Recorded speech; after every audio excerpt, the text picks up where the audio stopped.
and this is, you can get hangovers from weed. At first I didn't know what the fuck it was. I mean, it's a bearable hangover. Like, it's nothing that's like life-threatening, you know. It's not like fucking, I'm not shitting in the morning, I'm not throwing up like alcohol, you know what I mean?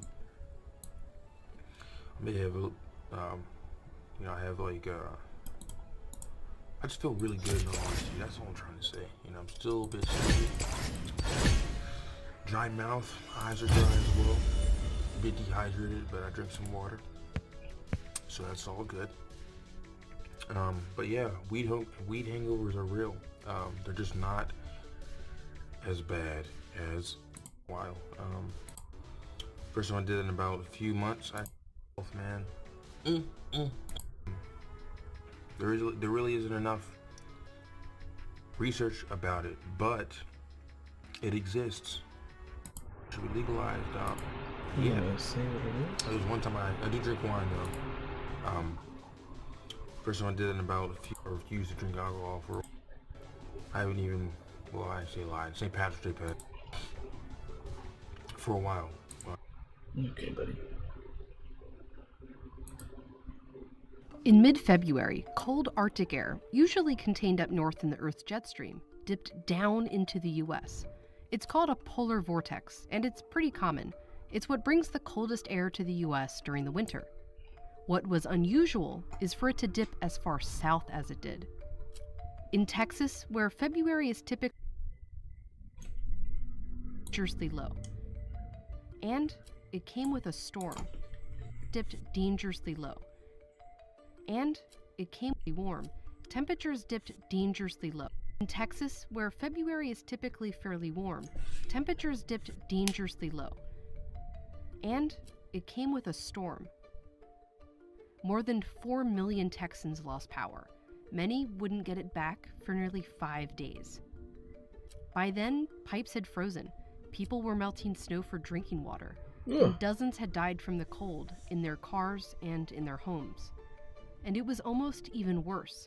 The state's entire electrical grid was within seconds and minutes of a failure that would have lasted months. But even though this storm hit this huge area, it was really just Texas that had major loss of power. There's a reason for that, and it should be a warning sign for the rest of the US. When you flip your lights on, you're getting your electricity from the power grid.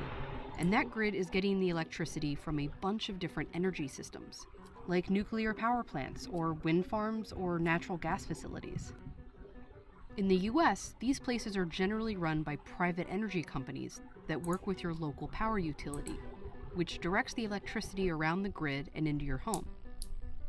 That power utility is overseen by a government commission who sets things like prices and safety standards. And the grids most Americans are on aren't just big, they're huge. The entire East Coast, from Canada to Florida, is on one grid, and the entire West Coast is connected in another.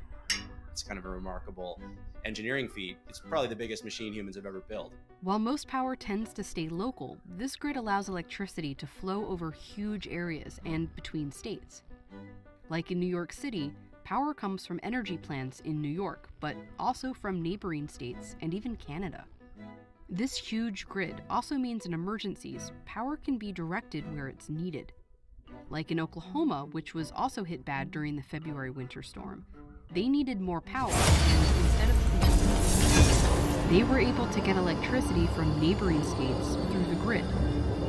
But it's not so seamless with Texas. Texas opted out of the big grids, back when they were being built nearly 100 years ago. Since they covered several states, it meant the federal government could regulate them. Texas was not into that. Texas decided to kind of go it alone. It's a very uniquely Texas type thing to do, right? So most of Texas is on its own grid. It means they don't have to follow the same regulations as the rest of the country, like reliability and cost standards. But it also means when it lost power in the storm, it couldn't easily get electricity from other states. Its independence kept it in the dark. But it wasn't the reason it went dark in the first place. Being on its own, Texas has to make all their own power. They have a variety of sources. When the storm came, it affected everyone. Several coal plants stopped operating as coal piles froze. One of 4 Texan nuclear plants went offline. Some wind turbines stopped working in the freezing cold. But the biggest failure in terms of its magnitude and its impact was the natural gas system. Natural gas, which actually contains water vapor, froze in storage wells and pipelines. Every one of these systems failed, in part, and it had nothing to do with the type of energy and everything to do with these companies not being prepared for the cold. Clearly, you can run an energy system in cold temperatures. There are wind turbines operating in Antarctica and gas plants in Alaska and Alberta. So this is not a technology-specific issue. It was more a failure to anticipate that this is something that could even occur in Texas in this, length and severity, and to prepare for extreme cold temperatures.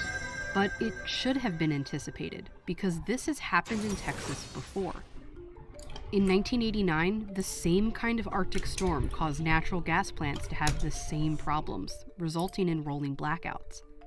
And the same thing again in 2011.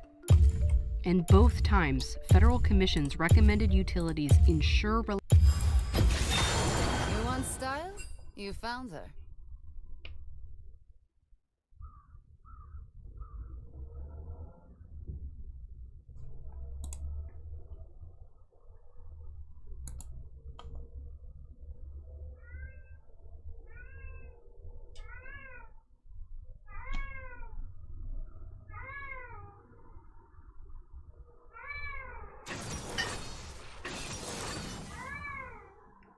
Oh god, this is a dodge.